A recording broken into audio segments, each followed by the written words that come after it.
What's going on YouTube? This is Scat Pack with another video. I did not make the intro for this video. I have no idea why, and I sincerely apologize. That being said, I'm currently in Dallas, Texas, driving a 2023 Dodge Charger RT. That's the final production year of a very cool car, so please stay tuned to see what I think about the final year of this thing and some neat little features that I figured out about it. Right here, you got your menu control buttons, your call answer button, your call decline button. The VR button is basically Siri. Over here is your cruise control buttons with a bunch of blanks. These are all blanks. If you get the upgraded packages, you probably will get some buttons here. This is all cruise control here. Set. Restore is to restore where you were originally at. Cancel is to cancel, and then that's to turn on.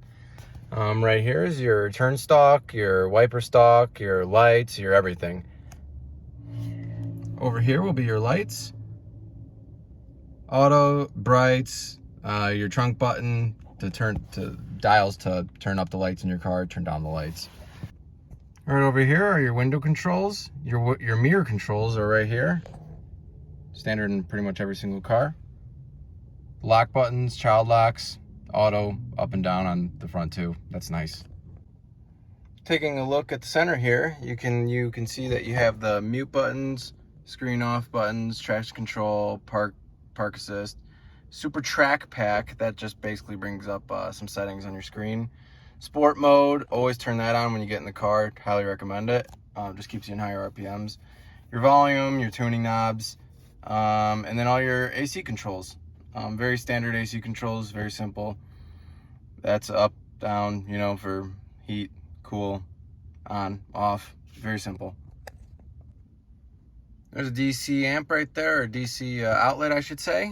Here's the gear selector. Standard, same exact gear selector that's been in the past few models of this car. Or not few models, the past few years, I should say. Dodge Brothers, it's a cool commemoration of the Dodge Brothers, designed in Detroit. Now that this will be the last one. They might be designed in Detroit, but they are no longer being made in the U.S. They are now being made in Italy. I know most cars aren't made in the U.S. anyway, but that's a little tidbit. Right here is where your cups will go. You just move this simply like that, and then boom, there's all your cup space. Moving into the center console, you can see that you have two USB-A outlets, another DC outlet right there, and quite a bit more storage. It's a pretty deep center console. Now, since this is the base model of the RT, as you can see, you get these, what I consider extremely ugly seats. Very old design. Over here is the passenger door. The controls on the door are just the window control and your lock controls. Handle right there. And then your lock right there. Looking at the dash here, you got some physical gauges along with the digital. Digital is obviously right in the middle, and the physical are on the left and right. You got your tach and your speedometer, and that's about it for that. And once again, just because this is the lower end package, you really don't get too much up here. This is just your home link buttons that could control your garage door, whatever. If you were to get a little bit higher end package, you get a sunroof. As you can see, no sunroof here. And then right here, that's for some sunglasses. I always like that in cars. I think that's nice. Very standard sunshade. You got your mirror right here. And this is just to extend if you need a little bit more sun blocked on your door over here. And that's about it. So let's turn on the car and listen to it.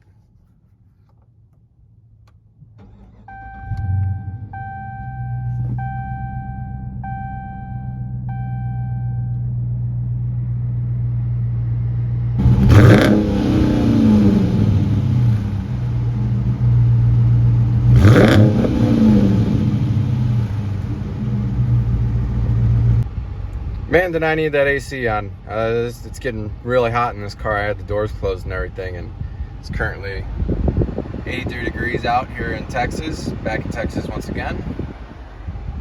And here's a view of the digital dash. It's the same as every single charger that you get, but one thing that you have to remember is this is the last charger you're ever gonna get. You have to remember, this is the last. It's not the last call, because they designed the last call as the Hellcat, but regardless, this is it. This is the 2023. This is the last year that they're gonna make this thing. Now let's take a look. When you click Super Track Pack, basically gives you a bunch of engine settings. Kind of like your when you have a Hellcat, you can tinker around with your engine on how you want everything to work, and it's a little junior mode basically. Starting at 370 horsepower and 395 foot-pounds of torque. This car definitely isn't extremely fast by any means, but it's definitely a lot quicker than the average car on the road. And I can tell you, if you're at a stoplight with anyone and you need to get in front of them, this car will absolutely get in front. Now, it's no mystery this car has a lot of aftermarket parts, so you can easily upgrade that. You can see screamers of this car, that cars that compete with Scat Packs, and I'm sure there's RTs that even compete with Hellcats. Not many, and most people that say that theirs don't. But I really like this car. It's very quick, and it actually has a great exhaust note compared to the Chevy Camaro LT1, which is a V8 engine as well. That car was extremely muted. The exhaust note was very, very, very quiet, and you really couldn't hear much. Even using the paddle shifters, put in high RPMs, still really not that loud at all. It just sounds more like whining than nice loud grumble like what you want from a muscle car. Now, this is the last of this car. This is the 2023. There's nothing newer that's going to be coming out after this. This is the last one. So I'm very, very blessed and lucky to be in it and getting to drive it. I think it's a great car. With 16 miles per gallon city and 25 miles per gallon on the highway, I truly think this car could actually be a daily driver. It's not much worse than what you'd get on majority of cars nowadays. Most cars don't really have that great of gas mileage, especially if you're driving them locally throughout a pretty packed city like Dallas, where I'm at right now. I think that this car is good. I think you could definitely drive this every day, and I would recommend to drive it every day if you bought it. This is a great car to get into if you're really starting to get into cars. But this is the baby V8. You get the 5.7 liter. That is the baby Hemi, the 345. And speaking of the 345, that new badge on the side is, I think, very cool compared to the Hemi badge. Those Hemi badges, in my opinion, are pretty lame. You see them on a lot of cars nowadays, and it is what it is, right? The 345 kind of separates you from the rest and kind of lets everyone know that you have the 2023. Now, is anyone gonna take off their Hemi badge and put a 345 on the side? Most likely. So, eventually it's gonna be kind of normal again. But for now, it's new and it looks cool. Now, if you want a little bit more speed out the gate, you can get the Scat Pack, which is a 6.2 liter V8 engine that is a 485 horsepower car, comparable to a Mustang GT. The Coyote engine is right around the same speed, or horsepower, I should say. You could also get the Hellcat, which is the most popular car out of them all. That's the 707 horsepower Charger Challenger. That they're obviously screamers, super duper fast. I'd love to get in one eventually. I'm gonna put a video out, and maybe it might be before this or after this, but it'll have the Hellcat in there. It was my week at the NHRA, so make sure you take a look at that. Now, if you'd like to see me start driving the cars, I absolutely can. I typically seem to find that kind of tedious when I'm watching videos that seems to be pretty long.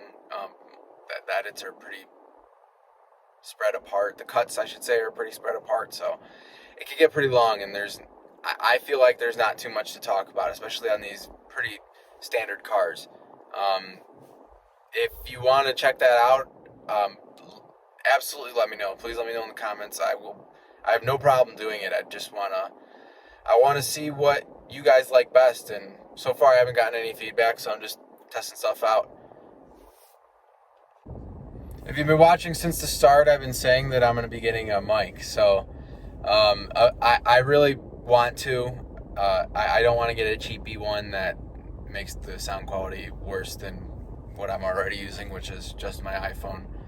I eventually would love to have a great editing software and great everything, but in due time, I'm just trying to do this in little batches and get a video out every week on a car that I'm driving, and stay tuned for another video that I'm going to be putting up. It's basically I'm going to make it a playlist where I'm just showing what cars are in the rental car centers.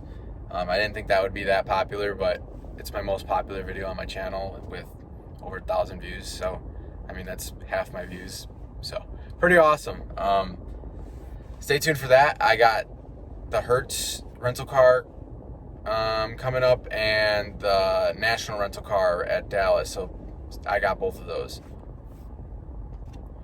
If you stayed till the end, I really appreciate you. There's really not much I could say about this car besides I do really like it. Every single time I see it in the rental car lot, I definitely take it. Especially if there's nothing else that I find interesting. These are the best cars. They're you know what you're getting every single time you get in it, and it's a lot of fun. So if you're looking to buy one, I would definitely recommend looking to see if it was used commercially, which would mean most likely for a rental car, or some cops use these V8s, 5.7 V8s. So make sure you get one that's privately owned, or single owner, by private person, because these cars can really take a beating. And once the transmission goes out, I mean, with any car, it gets really expensive. So thanks for watching. Please make sure to like, comment, and subscribe on my YouTube here.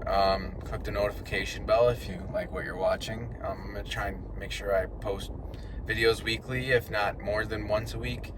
I'm really enjoying this. Hopefully you guys like this too. And I'll see you in the next one. Bye. Wait till the end for some cool outro music. I hand selected it from Upbeat. I highly recommend it. Yeah, so thank you.